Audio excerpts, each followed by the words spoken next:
Hi, John. Hey, Alex. Do you know what I hate? What's that? Oh, wait, sorry, wait, the tension's rising. I'm a little confused right now. What's happening? Oh, God, I'm freaking out. John. Yes? No, I'm just going to keep doing this instead of actual content because that's what the movie The Witch did. Boo. Sick burn. Boo.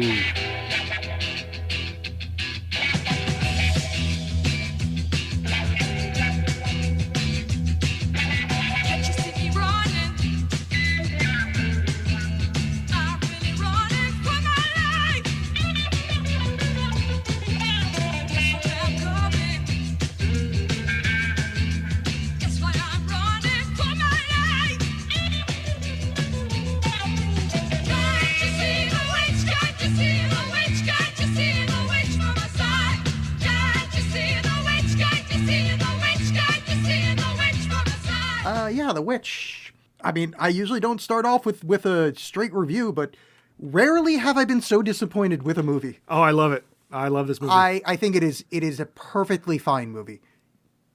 It is just nowhere near the level of hype that this movie got from every quarter. I mean, people that know I don't like horror are like, you gotta watch this. This is people that know I'm into the occult stuff are like, oh, but this is so great. It just like, yeah, it's good. It was good. I enjoyed The Witch. But it was just it was like it was fine. It washed over. Nothing affected. There was one scene. If we weren't doing the show, I'd be like, oh, I should talk to somebody about that scene, which we'll get to. But like, yeah, it was okay. Yeah, so I think it's a wonderful movie. I don't know that I would be like, hey, someone that's into the occult, you should watch this, because I don't think that there's it was more horror people. Yeah. I think one person did the occult thing, but a lot of people recommended this movie. Yeah, I mean, I think as someone that doesn't like horror, I would suggest this in that regard, only because there's not a whole lot of jump scares, which I know a lot of people that don't like that in horror movies. Oh, that's definitely me. It's much more sort of emotional and character based. Like the existential threat that is happening is much less the focus than the internal family structure breaking down. That it's just an interesting drama. Yeah. With supernatural elements on top of that. But I think those supernatural elements are done. And what's most amazing of all of this, I think, is that this was this guy's first movie. Yeah. That is astounding to me. It is a well done movie. I enjoyed it. I'll probably watch it again.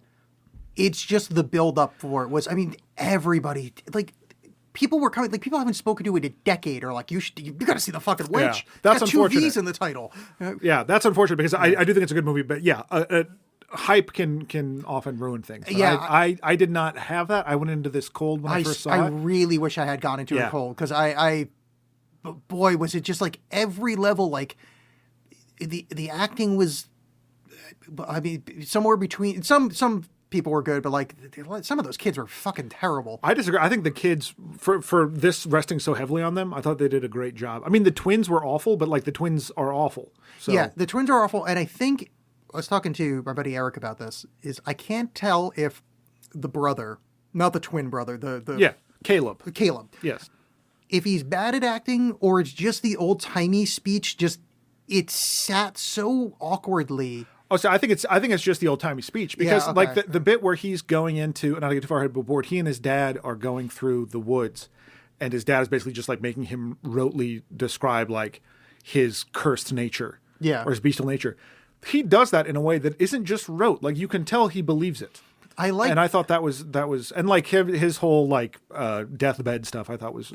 It's more him and Thomason's interaction felt. It just didn't. I don't know. Something didn't hit right. And I thought she was good, and I think it's just more the old timey speech. But she pulls it off better than him. Like that's a fair assessment. Like it sounds more natural coming from her. From him, it sounds more like not even actory, just a little too rote. Yeah, like someone that grew up around a language versus someone that learned the language out of a textbook. Yeah, it's a good way to put it. Yeah. And it just kind of sat weird with me. But I got to say, the opening thing is, I forget the actor's name, but the one that plays their father. Like Ralph, I just looked this up. And he's been in a bunch of, I think he's been in Game of Thrones and like a bunch of shit. But what a gorgeous voice. Ralph Ineson. Yeah. Yeah, like there is. That opening scene where he's in the court and he's just got that deep resonant, it's like, oh, this is gorgeous. Yeah. There is a series of books, detective novels, written by this guy, Derek Raymond. And they all take place in this like Thatcherite England, and they're all told from the first person perspective of this nameless sergeant. And they're grim and miserable. They're called like He Died with His Eyes Open, or there's one, I Was Doris Suarez, that apparently made his publisher throw up. Oh, fun. But like, I would love to hear that guy do those audiobooks. He's just got such that grim, like, everything about his voice is just miserable. Yeah. Like, it's but like, so but with, good. but with, you know, he carries a lot of sadness there, but it's like with gravitas and whatever. But it's so good. It's a voice of a guy that's been through a lot.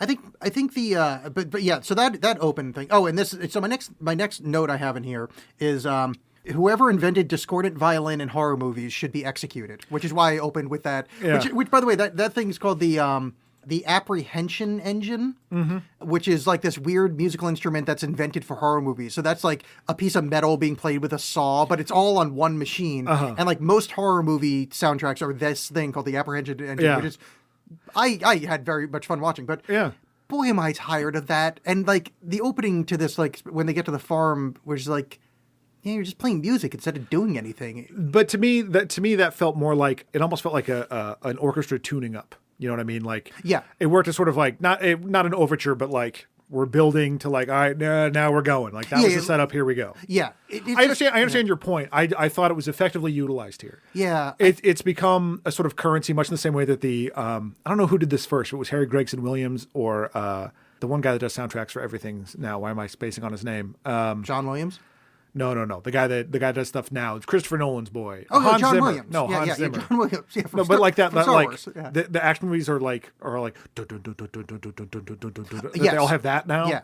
But yeah, that's just become like a currency of like you're watching this. Like that's and I think this is kind of the movie that put me over the edge for that kind of discordant violin thing, which I guess now I found out is called the apprehension engine.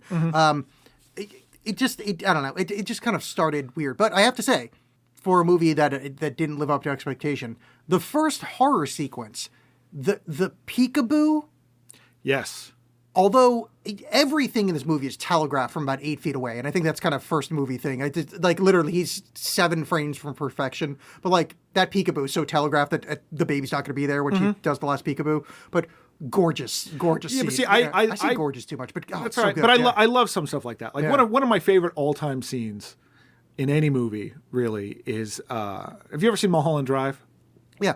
The bit where the guy describes the dream he has, and then the dream happens. Yeah. Like that kind of, something bad's going to happen, and then it does. Like something's bad. And I think there's a certain amount of this, because some of the things I've read about it play a little bit on the like, oh, is this actually happening, or is this a flight of fancy? If this is what like for people that are so obsessed with being damned and stuff like that are they just imagining the worst case scenario? And it's pretty obvious that no, it's just that. Although like some of the stuff that is also happening is just hardships of living in the world, in that isolation. And I think that's the stuff that I liked better. I think I liked the kind of homesteading horror over the actual horror, because the actual horror is just so.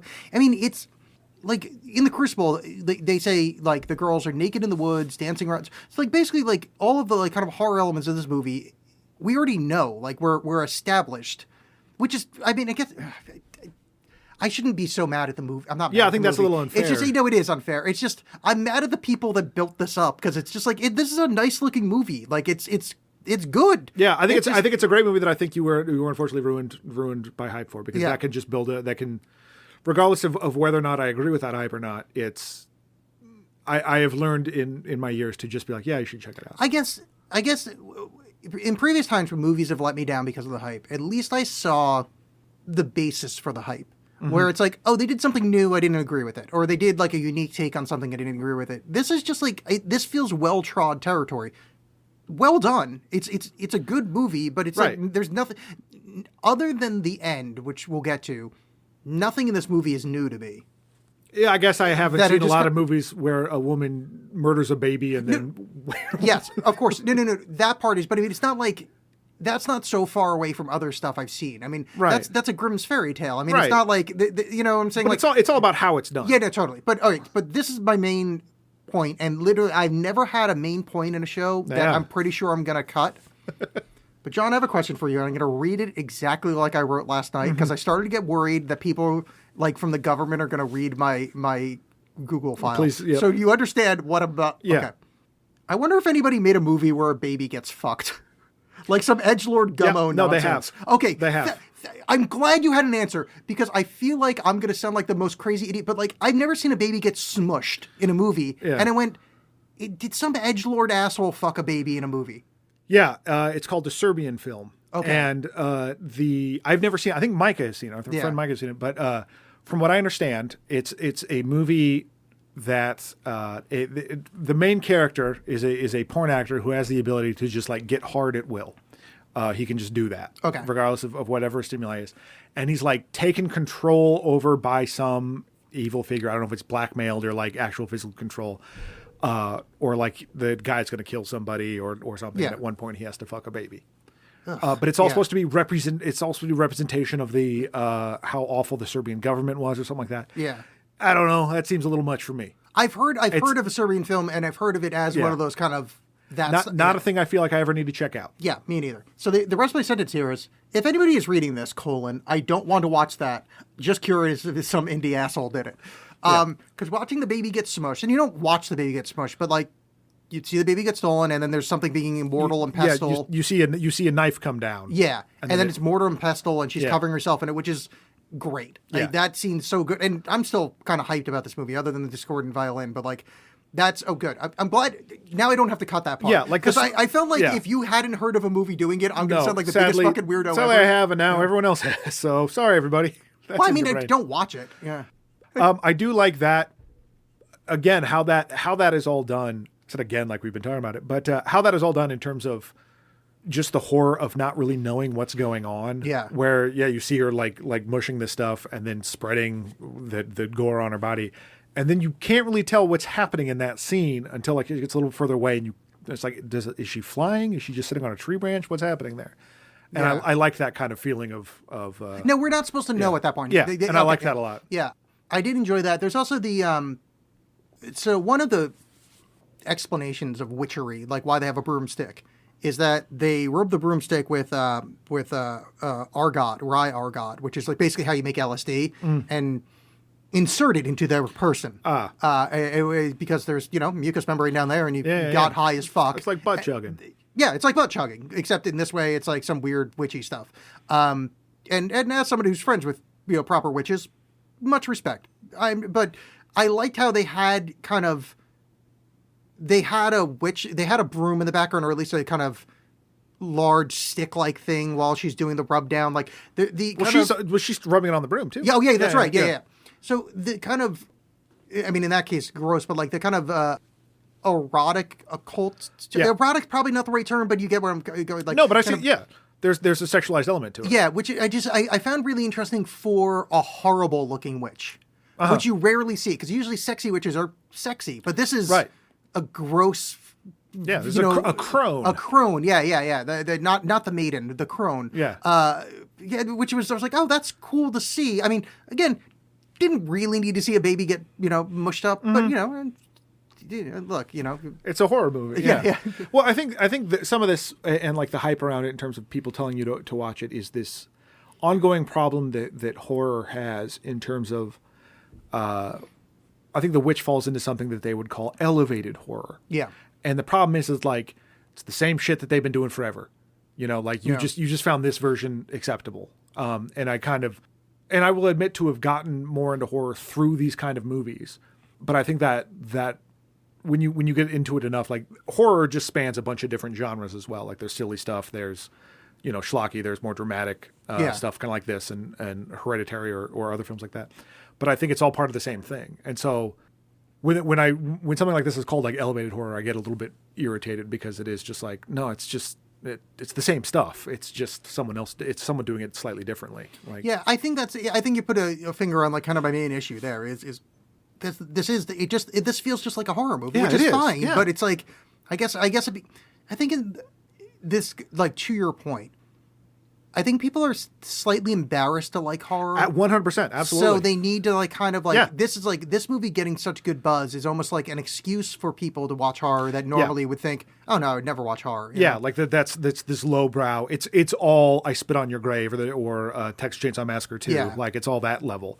And I think it's unfortunate because there's so many great film studies books. Like when I first was getting into out of college trying to read up more on film, almost every single book I found was about horror, or is about like a feminist perspective of horror, or this, that, and the other. Like Men, Women, and Chainsaws is a fantastic book for that. But it's because there's a lot of, even like the dumbest movie that you can think of, there still is some interesting things to say about it.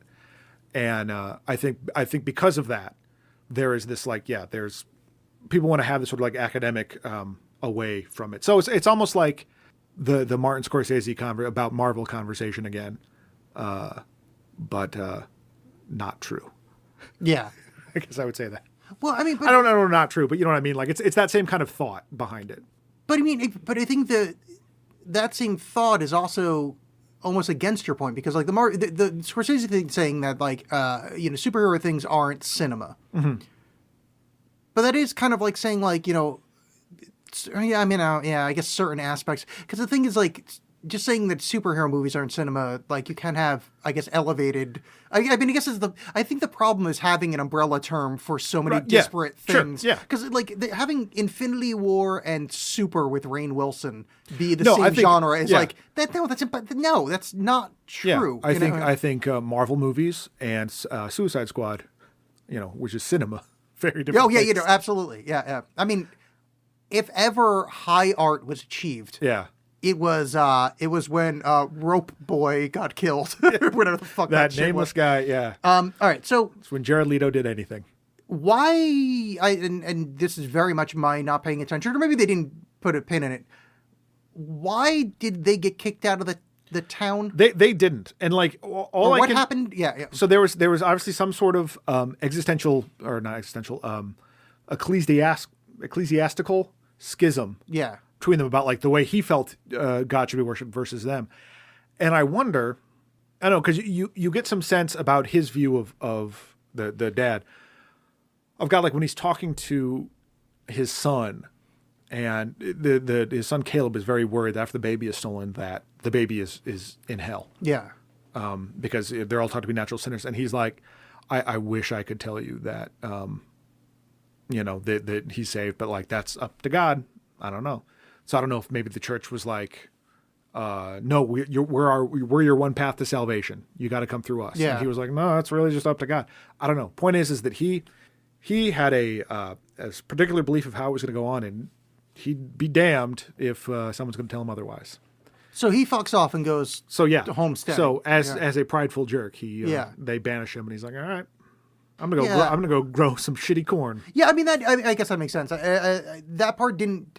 Not that it didn't track. It's fine. I mean, basically, they could have just had a black screen with white lettering saying, "Weirdo Christian guy has to go live in the woods with his family." But cool, got it. I don't really need the background, but I was wondering if I kind of like missed the point, because I guess it's his prideful nature didn't land for me as well, and it's kind of more on my fault that I kind of think of he's so pious.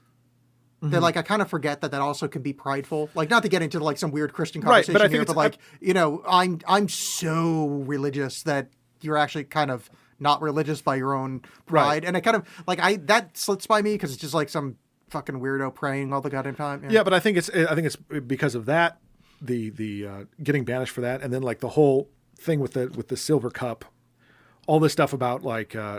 Lying to protect himself, and then when like his son covers for him, he kind of lets that happen despite being so pious and lying is wrong or whatever. That it's just he's still human, and which I thought the movie did a decent job with that, like that subtlety of like they could have gone really hard on the family, like the religious element being so oppressive to Tomlinson, to have her like her reaction to it or something, but it was more just that they're all kind of trapped by this piety as well. Yeah. Which I guess the initial drafts of the script were a lot more like, here's this family and the witch like bewitches sort of each of them. And you still get some of that, But subsequent versions, Tomlinson becomes much more of a sort of the protagonist or the main character of the whole thing. Yeah. I like that silver cup thing because I think there is a subtle reference to Judas and the 25 pieces of silver. Yeah. 30. Oh, is that it? Yeah. Where the fuck did he pull 25? In this economy. The cup plus the silver for like, the cup of Christ and blah, blah, blah. Like, so many movies when they bring religious stuff into it put like the biggest fucking pin on it. Right. And not that that's subtle, but it doesn't hang up.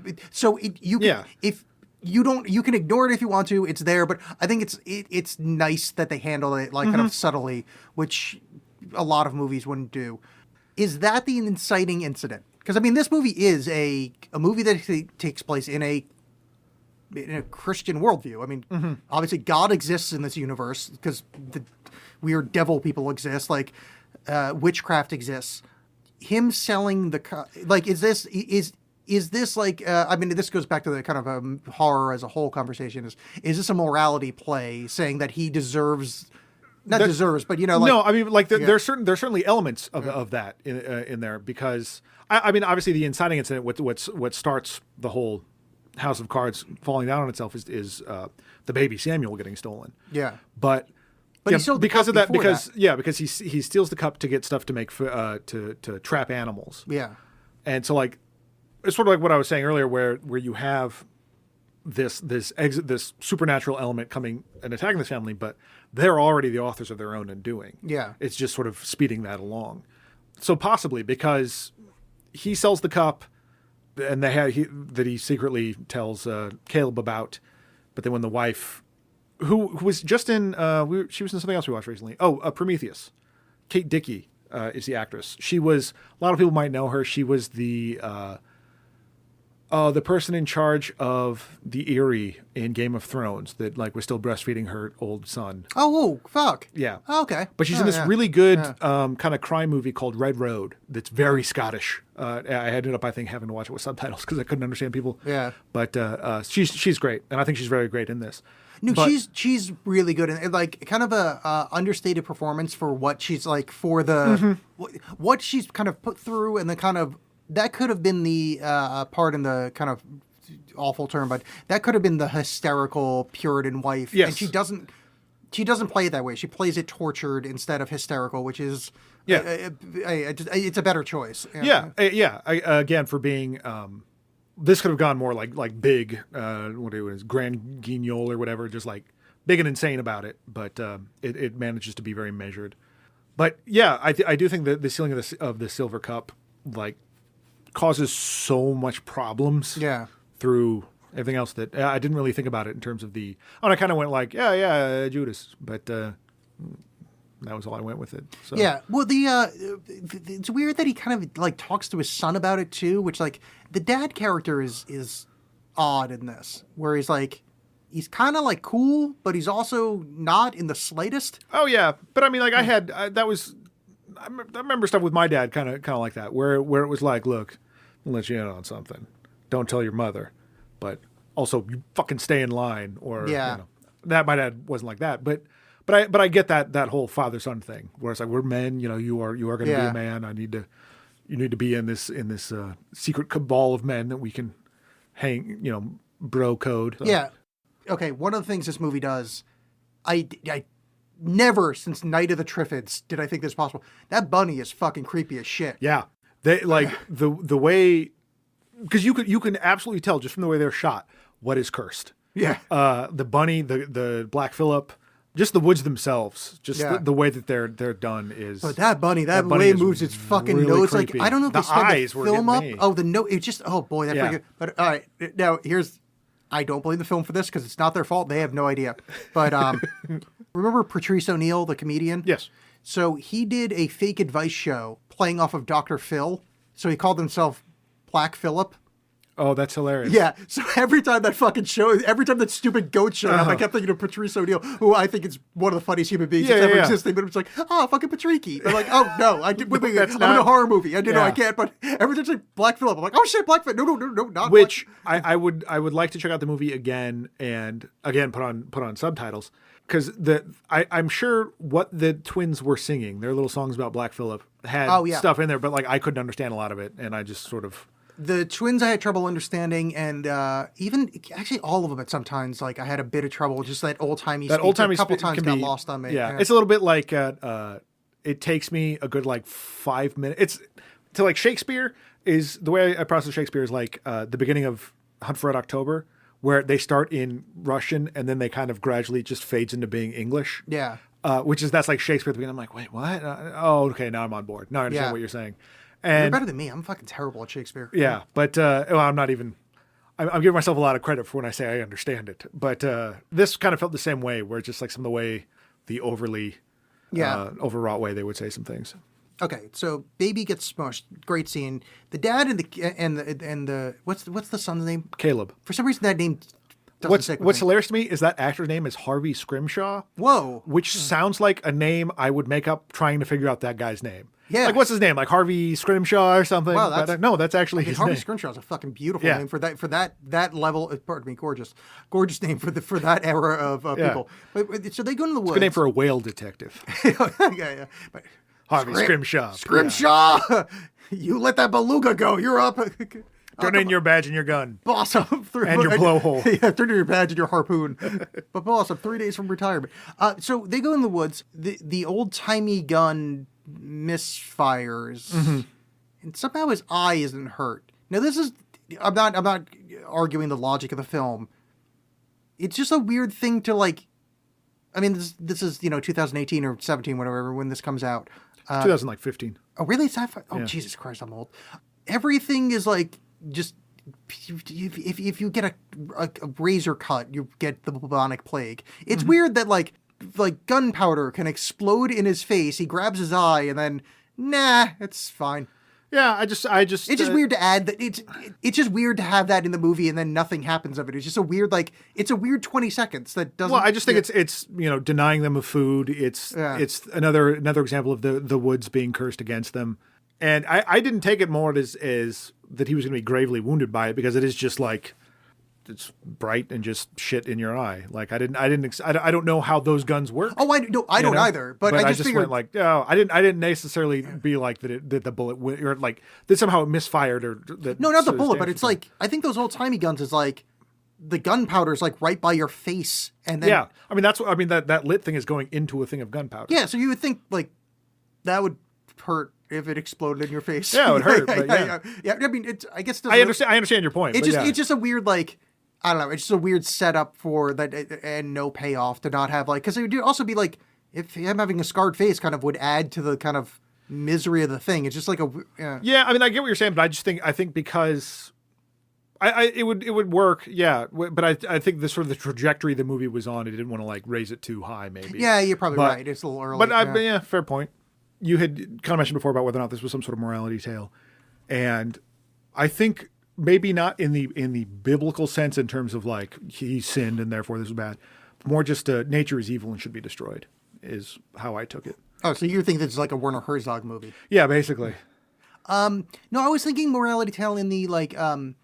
So before I started getting like really bad anxiety and panic attacks, like when I was a kid, I really liked horror. I liked slasher movies. Like, growing up in the 80s, I watched like every horror movie. But they're all morality tales in like a weird kind of Christian way where it's like, well, the teens are having sex, so they, in quotes, deserve to be killed. And this, I'm saying like this is, again, not to use the term elevated, but like this is like an elevated form of that where it's like, it's using that same kind of superstructure where it's this guy is a sinner, right? The sins feel down on the family, and then he deserves, again, not deserves, but like that's the kind of onset of the misery.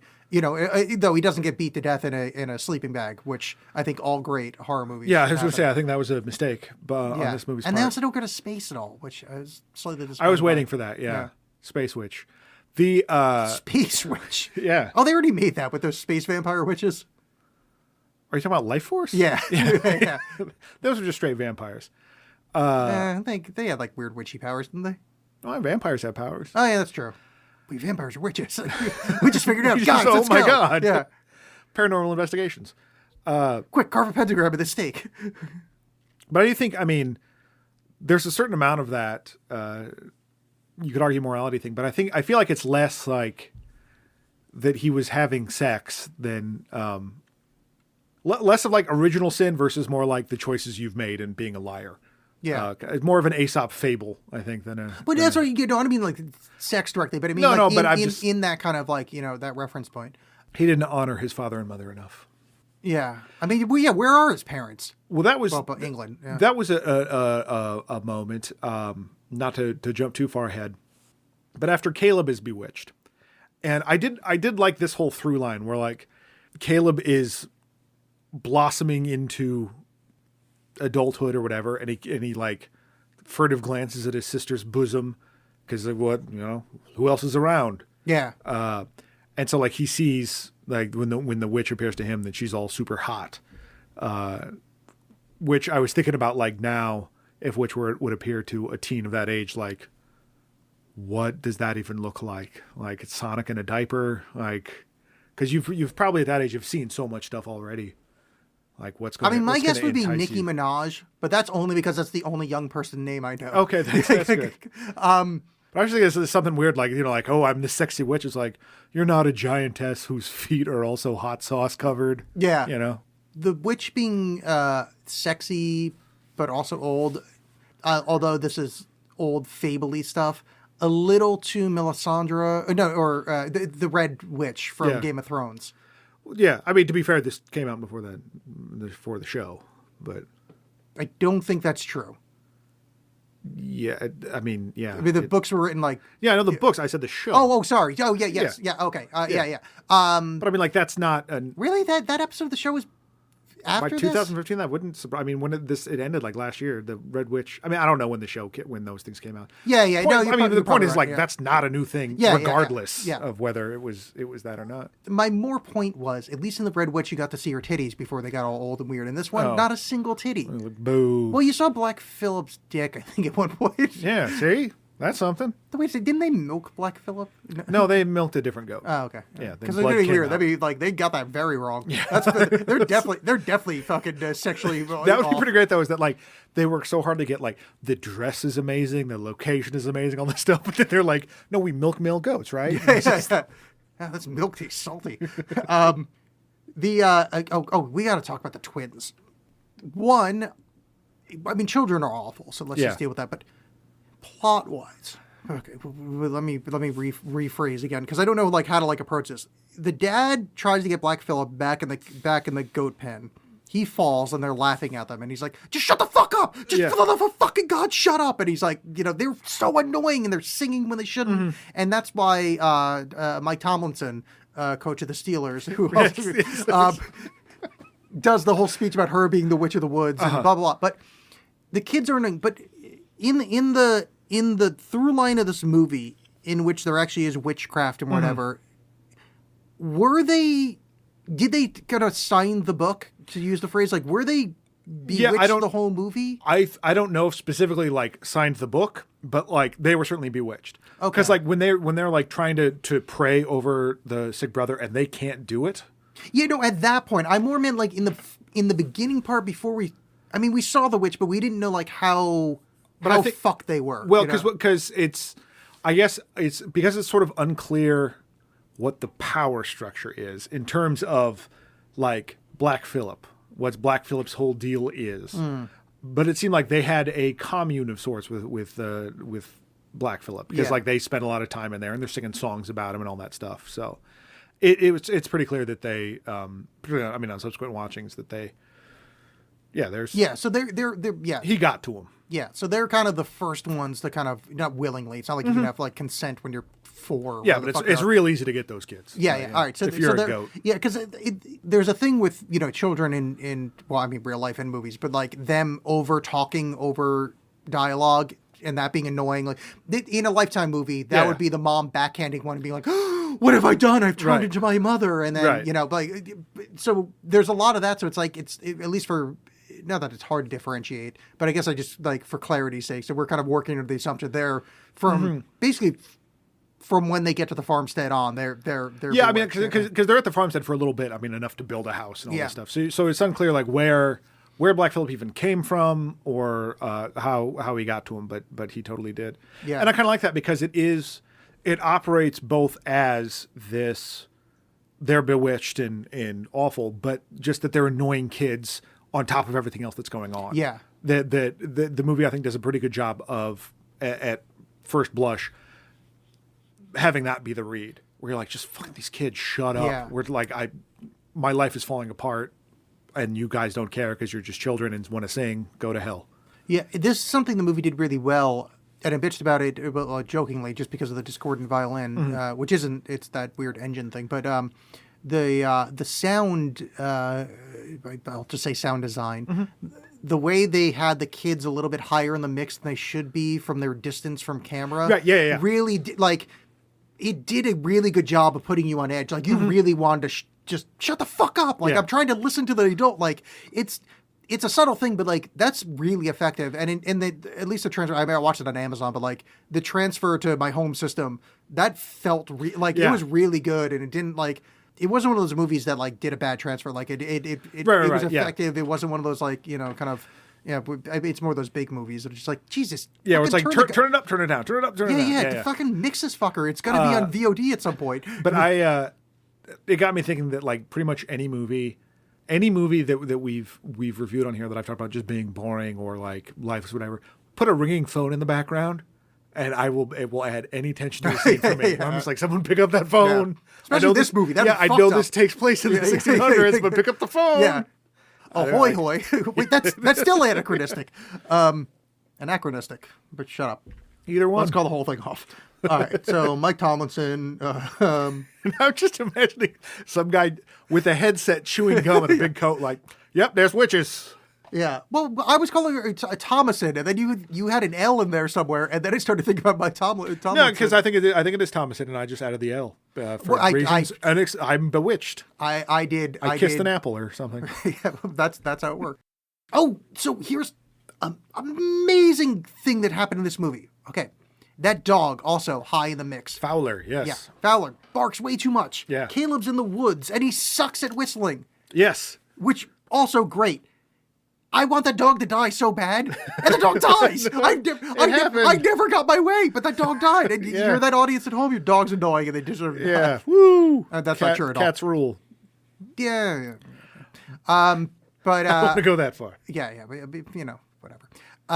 No, you don't see pet murders that often. This is one of the kind of transgressive kind of thing of this movie where, baby murder, but then you never kill a dog. Like, that doesn't fucking happen. I like one of my favorite DVD commentaries, and I think it was because it was my first one that I ever heard, was Bryan Singer on The Usual Suspects. That horrible piece of shit Bryan Singer talked about the one of the test screenings of The Usual Suspects, and there's like a scene where Stephen Baldwin walks through a room in the boat, and like there's a dog there, and he pets the dog, and people afterwards were like, "Does the dog die when the boat blows up?" Yeah. And I just love that. Like, yeah, all these people were murdered. Yeah, but the dog, is he okay? And this was no, we're going to get rid of the dog, and it's going to be a thing. I mean, like it matters that the dog died. It wasn't just like for show. It's oh no, totally, yeah. It was a brutal, like, eviscerated dog thing. Yeah. We're in this scene.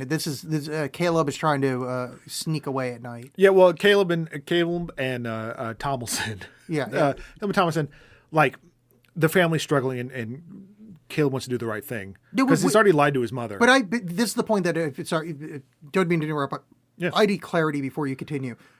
I missed where he was trying. What was he trying to do? I think he was just trying to hunt. I think he was trying to, Dad got that. Dad fucked up getting that rabbit. I'm going to go do it because I need to, like, they're going to take my sister away. Because they've talked about, the family started talking about getting rid of some of their kids. Oh, that's it. Like, so basically getting rid of them. So he's trying to, like, provide for them so they don't have to do that. That's the point I missed. Because he's like, I'm going to be back by tomorrow. I thought he was, like, going to town or, okay. No, he's like, I'm going to be back by midday. I just want to get out there early. That's the part. That's because I was, it doesn't really matter, but, like, I was a little lost on that. Because also I'm not agreeing with the how the world worked back then, but, like, it is weird that, like, she's of, childbearing age, that she's not back in the, the town, like, married off. Like, again, they need a hand on that farm. I mean, nothing's going right on that farm. Well, like, but obviously they don't need a hand. I mean, they got fuck all growing, get some dairy up in there. Well, that's what the thing is. They're trying to make it all work and struggling, and they're not very good at this. Was sort of the overall point. Not the point. But, this is one of the things that, is this going to be racist? Yes, but go for it. That's the remit of the show. How the fuck did Europeans ever take over anything? We were terrible. Like, we roll up into the New World and be like, oh fuck, we need coats? Yeah. We have to know how to grow stuff? Where are all the houses? This asshole doesn't know how to farm. He just rolls up and he's just like, yeah, I guess things are going to work. Like, I mean, I guess it's the Donald Trump thing of just like, I don't know, just bravado and you'll just figure it out. But it's like, the dude leaves town, like, doesn't have a farm ready. Nothing's built. He sucks at everything. And Yeah, like, that's why you need communities. Like on your own, you're no good. Or skill sets. That's the thing. That's what, because you don't know. Someone else hopefully knows. Kick that can down the road till someone else gets it. Trying to think of the name of that movie with what's the guy, the Grizzly John? What's the name? Yes, Grizzly John. Yeah. No, that's not the name of it. What's it called? Well, Seamless Transition. It's like Jeremiah Johnson starring Robert Redford, which of course I knew exactly what that was off the top of my head. So Jeremiah Johnson was like incredibly adept. He went out in the woods by himself, like chopped down trees, made an awesome log hut, like he like made a lady out of mud and like created and like shot her with lightning and yeah, like if Nick Offerman just wandered in the woods. Yes, yeah, exactly. Like it is like he is great at it. This asshole sucks at all of it. It's just one of those, like, I mean, I guess that goes back to that pride thing, but it's going back to the how the fuck did white people ever like fucking take over half the world of what are you doing? Why did you go out? Like, he sucks at farming. Why does he, or why not wait for your kid to be old enough to like help on the goddamn farm? Because God will provide. He prays enough. He's pious enough. I really hate the fact that that's a 100% accurate answer. Like you're totally right. That's it. Is this asshole thinks God will provide? Well, and I think there's something in the wife's prayers when she's after the baby is stolen, she is just laid out for a while. Yeah, and her prayers about like praying about like just let me know everything's okay and that I'm not just like essentially it's just some ant like that I matter. That I'm worthy of your love. Oh, yeah. Like there's something in our prayers about that. I like her decline where I forget if she starts it or Mike Tomlinson, where like talking about like remembering what glass was like in England. Like her like kind of that's Tomlinson talking to Thompson talking to I got me doing it. Thompson talking to Caleb about no, that's what that. But but the mother also starts reminiscing about England, and like at one point she kind of breaks down. She's like, "I wish I was back home in England." Yeah, that's like, when Caleb is super sick. Yeah, she's like, "My heart is a stone. I hate this. I don't feel the love for God anymore." Yeah, she's like, "I've become a shrew. I don't want to be like." I like her breakdown is kind of so great. Yeah, it's really nicely done, and I feel bad for her. Like on like I don't feel bad for it because it feels like she's the only like she's like I don't want to say good, but she's the only like good character in this, like in the good versus evil weird nebulous. She is the only one that is put upon without like having a hand in it in some capacity. Like Caleb goes out in the woods. He shouldn't have gone out in the woods. He was told not to go out in the woods. Thomason like does that whole speech about being the witch to Mercy, one of the twins. Shouldn't have done that. Like these little things. She's the only, although like she's perhaps a bit severe in her recriminations of accusing Thomason of stuff. Like she is the most put upon character in the entire thing. That thing with the twin coming up on the riverbank and she going, "I'm the witch of the woods." Yeah. The more I talk about it, maybe I do like this movie more than I give it credit for. God damn it. Because that is a I wish people never told me about this. I really feel like I had something taken away from me by people fucking building this movie. You did. But all you people suck. Her starting it basically saying I'm the witch of the woods, but then it gets turned around by Thomason doing the full act. Yeah. But Thomason is actually play acting, but like this is what I was asking you earlier about whether or not they were bewitched. Thomason is play acting to someone that is basically a devil at that point, is possessed or whatever the terminology is. That's a weird bit of right. Like that's sleight of hand. It's sleight of hand. Yeah, exactly. That's like some David Bowie, killing cloning technology. Yeah. But yeah, no, I think because Do you think anybody understood what it just said right there? I think so. Okay, I think I did. Oh yeah, and that's all that true. matters. Yeah, we're the only ones that listen, and I don't even listen. The Thomason sort of turning that around and just trying to scare the kid. I like how that comes back around later because it does seem like you're laying it on really thick, and this doesn't seem good. But then at least the first watching I kind of forgot about it, and then with when the kid brings it up later, it's like no, she told me all this stuff. No, that was nice. And then also, like, not to, I mean, we're giving away the ending. Yeah, right? I mean, like fuck it. But with the ending, it's like, I think that's a good setup for her so readily signing the book. Is that, like, almost like in an improv kind of way. She's like yes-anding her situation that she's already kind of play acted being the witch in the woods. And she's kind of like, yeah. Well, everything else, like it's one of the stupid, like, alt-right thing of, like, well, they called me a Nazi so much, I just decided to become a Nazi. Yeah. Where it's like, yeah, but, like, my whole life crumbled around me. Fuck it, I guess I'll be a witch. Yeah, my entire family's dead. Yeah. I mean, we're kind of going back and forth between scenes, but with the dog getting shot, which, wonderful, or the dog getting killed. Right, for dog murder.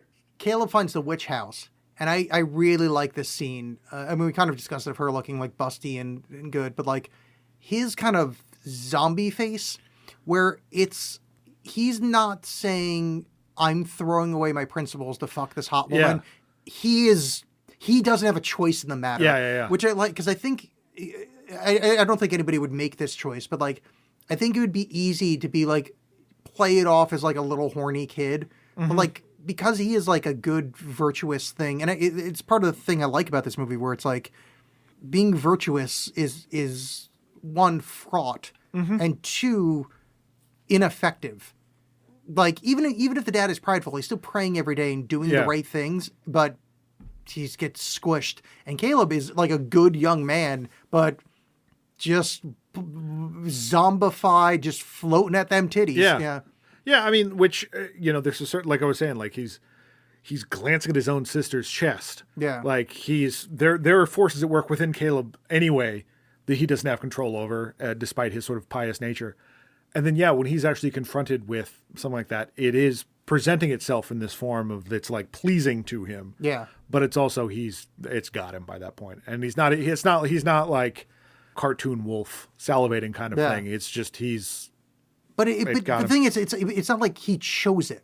But the thing with Caleb is, I feel like he's not choosing. It's not like he's going, "Oh, I want to fuck this lady." He's bewitched to, like. No, that's how that works. It showed up as this pleasing thing to him, but like he's just a zombie now. Now this episode is going to get me arrested because after a discussion of has anybody fucked a baby on film, I'm going to bring this up.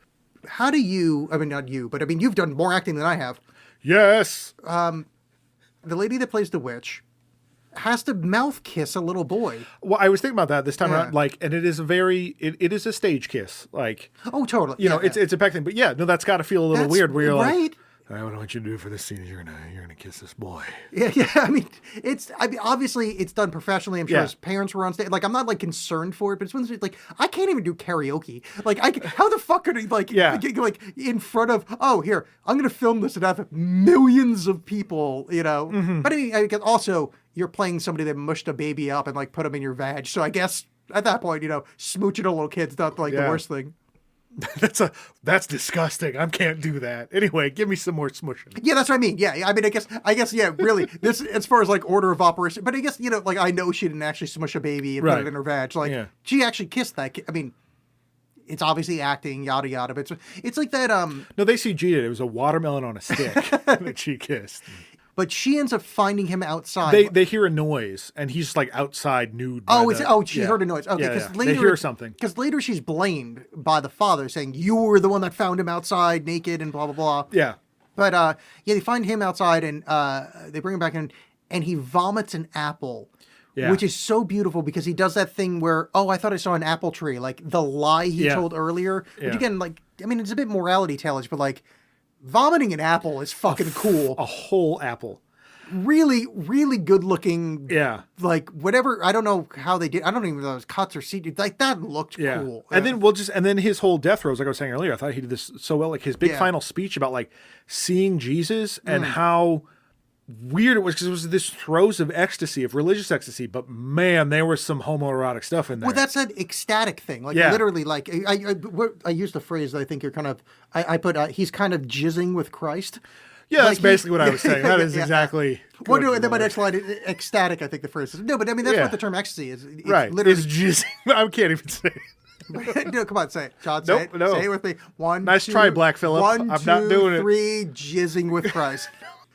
But it is related to ecstasy. I mean, it is related to, like, orgasmic. Like, I mean, it is like. But I thought that was. No, it was really well done. Yeah. And a thing in terms of not being expected, but also not being like like it all made sense in the moment. You know what I mean? It didn't feel like, oh, look, we're trying to be shocking or anything like that. It all just no. But I mean, if you read the Gospels, this sounds like I'm going to go into a bit, but I mean, like literally. But if you read the Gospels, like there's lots of homoeroticism. That like, and not like I'm trying to be edgelord, but like they talk about like Jesus kissing his favorites on the like. There is like this like sexiness between them. There's just like this really dudes kind rule. of yeah, exactly, yeah. Girls rule. I believe as the Gospels say. Yes.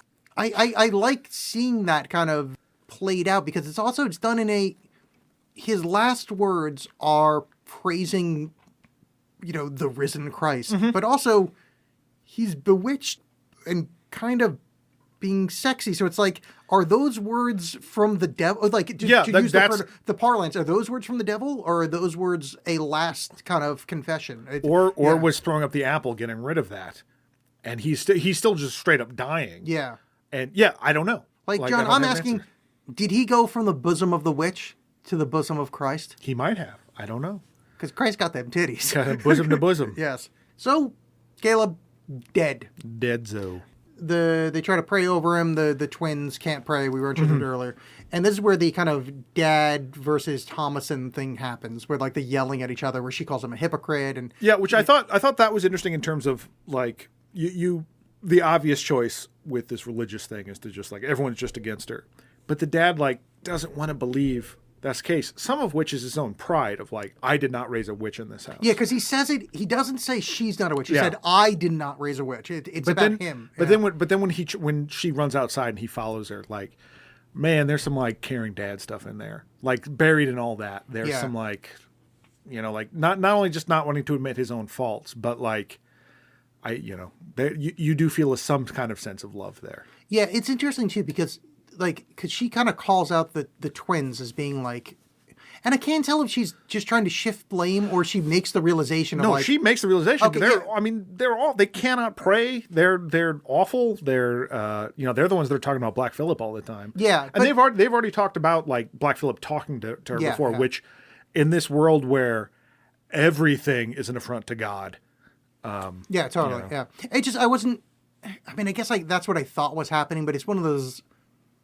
Is she because given that she does kind of swerve at the end, it could have been that she was lying. Mm-hmm. But yeah, I think that's the obvious thing. But like, it's interesting because like you can see that through the whole movie, he likes her more than the twins. Oh, absolutely. No one likes the twins. Yeah, he wants to be on her side. Yeah, but I think the mom likes the twins at first. Sure, well, and there's like this, this kind of fight, and it basically she gets thrown into the barn with the twins and Black Phillip and nailed in. Yeah, the dad nails them all in there. Which leads to, I think, the most effective scene in this film is the dream sequence that turns into real life with the dead kids visiting the mom. Yes. Oh, that is so fucking good. So great. And and that's kind of what I was talking about earlier, where there's not.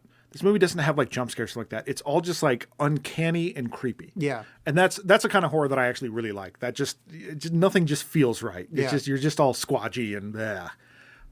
And that moment, yes, where she sees the mom sees sees Caleb holding Sam, and the whole time the whispering I think is very effective in this movie. Like the whole time that Caleb is talking to her, he's just whispering. And it seems like he's trying to get her to look at the book. It doesn't seem like that happens because she gets interrupted. She's like, oh, the baby's, is holding Sam. She's like, the baby's hungry. And you get the shot a little bit later of the crow like pecking at her nipple. Oh, that is. Which is so upsetting. What a gorgeous, like that feels like it should be in like an Ingmar Bergman black and white thing. Yeah. Like, what a gorgeous, like just a black bird eating a woman's fucking. Upsetting. Yeah. But. Because of that, like I think I just say gorgeous again. I'm gonna shoot myself. That's okay. Yeah. I use the same 4 words every episode. It's fine. I think that was a failed attempt to get her to sign the book. I think she was like got distracted because of what happens following. I don't think there's any indication that she ended up getting bewitched by Black Phillip, but there was certainly an attempt there. No, I think she dies clean. Yeah. But yeah, so insane but clean. Yeah. Which I'm kind of happy about now that I think about it. Yeah. Well, so here's another kind of. I mean, there's a lot of things going on all at once. So there's a shot of the witch being in the barn. Yeah, the witch is in the barn with them. Okay. Like suckling at the tea. Like you just hear this noise, and she's drinking the goat's sour, bloody milk. And she kind of like explodes out, and you see it in the morning where the barn's been exploded. What happens to the twins? You don't see, but my guess is nothing good. Yeah, there's not a real like specific indication of what happened to them, but you just based on the gore of all the goats lying around and all that stuff. Yeah. They're because there's no one to play off of. Like everybody's dead at that point almost. I mean, she's about to finish off the last, but like if the twins are kind of on the witch's side, or at least in their thrall, to use the proper terminology, them being killed is a weird. I mean, like it's odd that that's a dangling thread. Yeah, I think because I mean, like they were terrified of the witch being there, so again, like but they were. Like, I don't know. I don't. Black Phillip. Yeah, they were friends with Black Phillip, but I don't know the hierarchy of Black Phillip and the witch. And all that stuff. That's a good point. I don't know. Yeah, I guess in my head, Black Phillip's like no, because Black Phillip was the one like. I think Black Phillip was like the devil. He's the one that like asked what's essentially, that like, delicious. Yeah. So I don't know if it's one of those gorilla situations where it's like, well, the silverback is liking you. I'm gonna kill your progeny. So he only, I don't know what's going on. Oh, we also, although it seems like, I mean, I don't know. You might know more about like witchery than I do. Like, don't you need unbaptized baby stuff to fly? Or maybe I'm just thinking of the Julian Sands movie Warlock. I think you're thinking the Julian Sands movie Warlock. Unbaptized babies like play into like shit for like a while, but like that there's no like standard. Yeah, because you needed the fat of an unbaptized child to fly. Yeah, no, I think that's just Warlock. But I mean, okay. I think that's just dumb fake Satan shit. Like actual witchery doesn't really have anything to do with Christianity in the slightest. But I think I don't know if we skip the part or it happens. But when Black Phillip kills the dad, basically out of nowhere. Well, because it's after this because the dad comes out and sees the thing exploding and is like, "What the fuck, Thomason? What happened?" And then just before he even reacts, Black Phillip just gores him. Yeah, because they've already had they've had a thing before. But and I kind of like we didn't really get into this too much, but and he even says like something fucking creepy, like corruption is my father or something like that. But him getting thrown into the pile of wood that he's just been chopping because he can't do anything else. Yeah, he's just that was such a good burn of fucking Thomas. And you're like, the only thing you're good for is chopping wood. That's like all he's been doing. Yeah. Unless you're a Buddhist, because there's no proverb, carrying water and chopping wood. So he chose the wrong religion. I think is really. I think that's message. Yeah. Way to go, genius. From that one line. Yeah. But so he ends up getting gored and buried in the wood that he's chopped. Yeah. Which I thought was a nice little subtle thing, honestly. No, it's good, and I liked also that the corn is hanging off of like the shitty corn, like there's like a few, like it's not like it's banging you over the head, but like that's a nice like. He sucks. Like I mean, it's not to put too fine a point on it, but like this is he died in like like the reminders of how terrible he was at everything. Just stay in fucking town, asshole.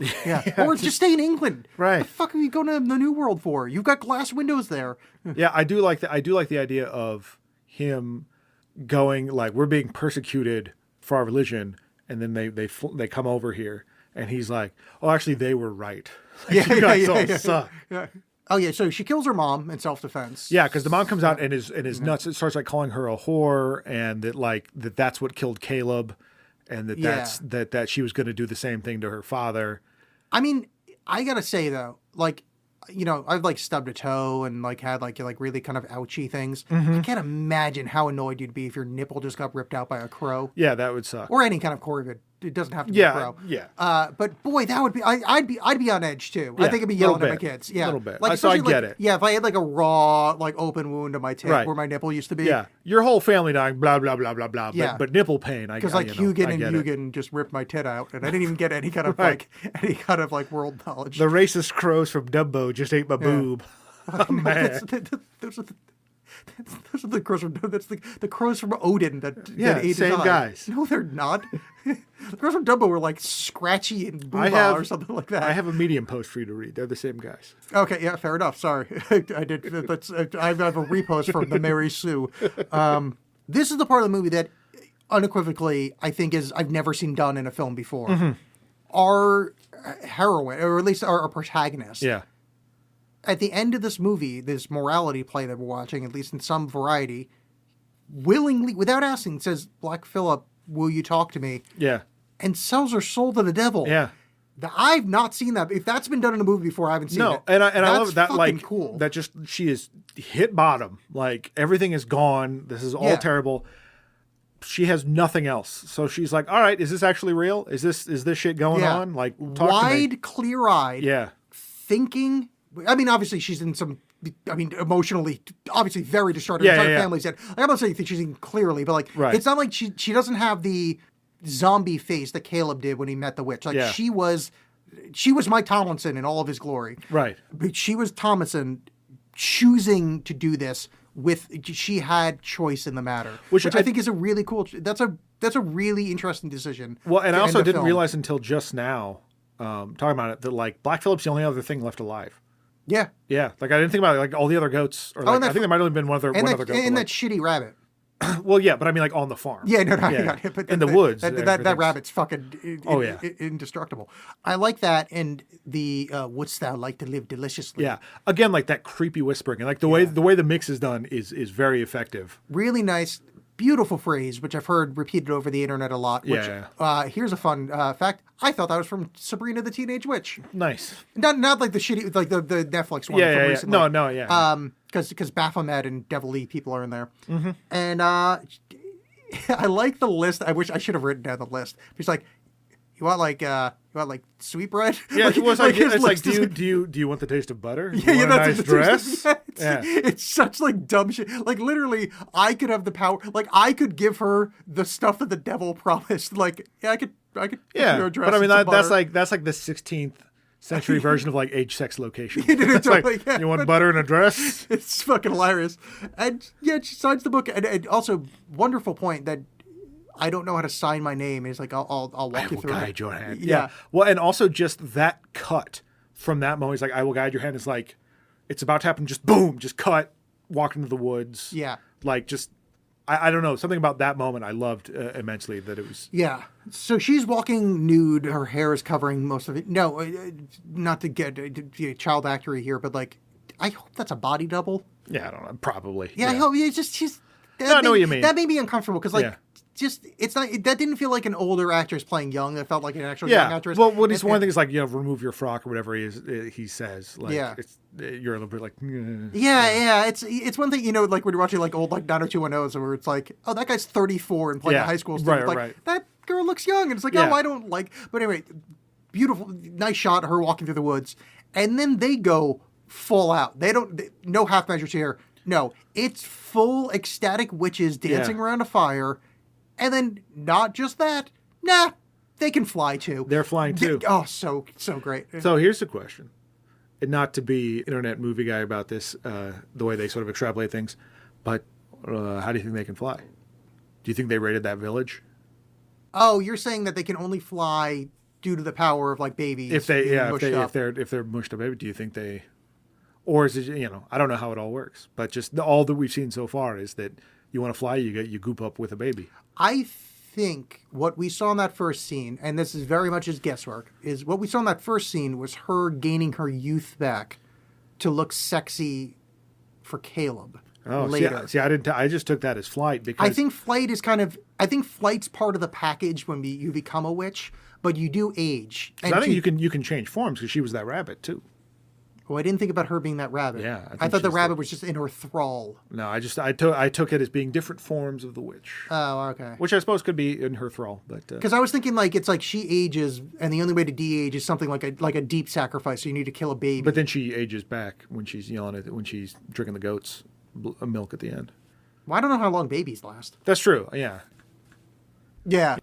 They fly around, and the end, she's gonna be damned to hell eternally. Yeah. Hooray. Cool ending. Yeah. But I mean, really cool. No, you it is. don't get that kind of ending very often. I remember talking to a mutual friend of ours who did not like the movie. And when the end happened, they're like, all right, here we go. Going to be some witch stuff. Oh, it's over. Yeah. They thought that was all preamble to like the real shit going down. Yeah. That's the other thing, kind of small note, but not over long or over short. I thought this was like a really good length for a film. Like, I'd love a 90-minute movie. Yeah, I feel like another like 5-10 minutes would have really like would have been like one of those 5 minutes that feels like 30. Like I think this is like this hits the notes it needs to hit. Doesn't need to go over long. Yeah. I like The Witch. Yeah. I would like everybody that enjoys this movie and everybody that listens that has watched the movie or is going to watch the movie, shut the fuck up about the movie. Just stop tell someone ruining it for just people. say check it out. Because you kind of ruined it for me. Yeah. Not you, but No. like the amount of people that recommend it is like it was because I enjoyed it, but man, I would have liked this so much better if I just walked into nothing. I increasingly try to, I don't know on the show, but just like on a one-to-one basis, like really if I'm super excited about it, to temper it with just be like, well, I enjoyed it.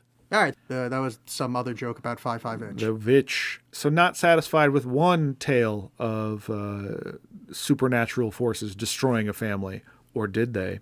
We're going to go for a second one and do Hereditary, Ari Aster's debut feature with Toni Collette, Gabriel Byrne, and some other jerks. Ooh, Gabriel Byrne in a horror movie again. That sounds delightful. Yeah. He's good. Is always delightful. Yeah, and he's good in like weird kind of horror-esque films. Playing an angel, hopefully. Well, I'm not going to say one way or the other. Yeah. But I'm going to say it's the best movie ever, and it's going to blow your mind whole, and oh my God, you're not going to shit right for weeks. What I would like to say is that Ari Aster sounds like some kind of Latin word. Yeah. Stars. I don't know. I don't speak Latin. But I hope out of this, like regardless of whether or not you like the movie, I hope you see Midsommar, because I think that's, even though that's available now, I think for the theme that we're sort of doing, I think Hereditary works better. But I happen to like Midsommar a lot as well.